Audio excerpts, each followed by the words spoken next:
Hey! So in the next couple weeks, I'm going to be talking about marriage. But before I do that, I really felt God leading me to really lean into this space of our identity in Christ and the personal responsibility that comes along with that. I am upstairs in our unfinished space, which is also my gym. And I am a work in progress. Every single one of us is a work in progress, right? The God of the universe creates the entire universe, and then he says, it needs a Loxlea. It needs a you, right? Because the creation is not complete without each and every one of us. Each and every one of us was ordained for a specific purpose and a specific identity in him. And it's such a powerful realization that you are the only one that can live in that space. I am the only one that can fill this space. I am the only one that can choose who I am. And there's so many factors in our lives that we have no control over, right? Someone does something, says something, wounds you, walks away, a promise is broken, a business is lost, a person is lost, someone that you love. There are so many factors in this life that we face. But the one thing that we can control is how we respond to everything. The one thing that we can control is our words, our thoughts, our actions, our responses, everything that we do, every space that we show up into, we get to choose what that looks like. We get to choose to embrace the identity that Christ has given us. We get to choose to respond in love and compassion and truth and grace, or we can just react. We can just push back. We can just let the anger go. We can just whatever it is, right? But no one else has the power or authority to say what that's going to look like, to influence us. And so the moment that we find ourselves in a space of simply reacting to what someone else is doing or saying, we have given them the control of our identity.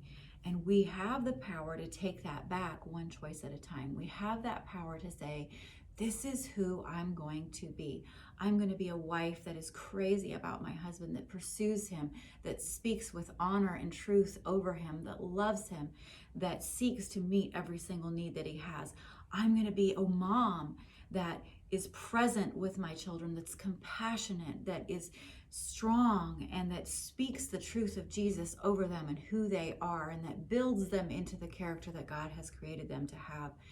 All of those things, I get to choose. I'm going to be this friend that shows up for you, that checks on you, that really wants to know how you really are, not just the fine, right? I'm the friend that is willing to sit with you in the suffering and just be there because I know what that's like.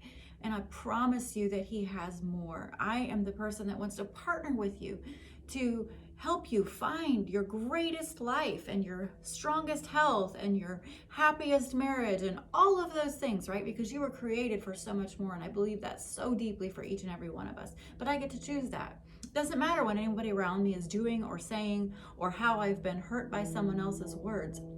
Because I can take those words and I can say, Jesus, this belongs to you. This is not who you say I am. So even though they've said that, I'm giving this back to you. You deal with that and you heal me and speak your truth over my heart. That is where my power is. Because when I get to heaven someday and I'm standing in front of Jesus, I'm probably not going to be standing in front of Jesus because I'm just going to run into his arms because I have waited long enough, I'm telling you. I'm not going to have a conversation about anyone else, right? I'm not going to stand there and say, did you see what he did? Did you hear what she said? Did you see how they didn't show up for me? Right? I'm not, because Jesus is going to say, what did you do with your life that I gave you? How did you respond to the things that happened? How did you love like I love you? Right? Those are the things that I'm going to be accountable for. I get to choose who I am and how I show up every single day, and so do you. So I'm challenging you, as I challenge myself every single day, to think about that, to think about every relationship that you have and every way that you can be more intentional to show up in the identity that Christ speaks over you and that he created you to step into, and do those things. One action, one choice, one word, one small thing at a time, showing up in love and vulnerability and compassion, because that is how we're going to change the world.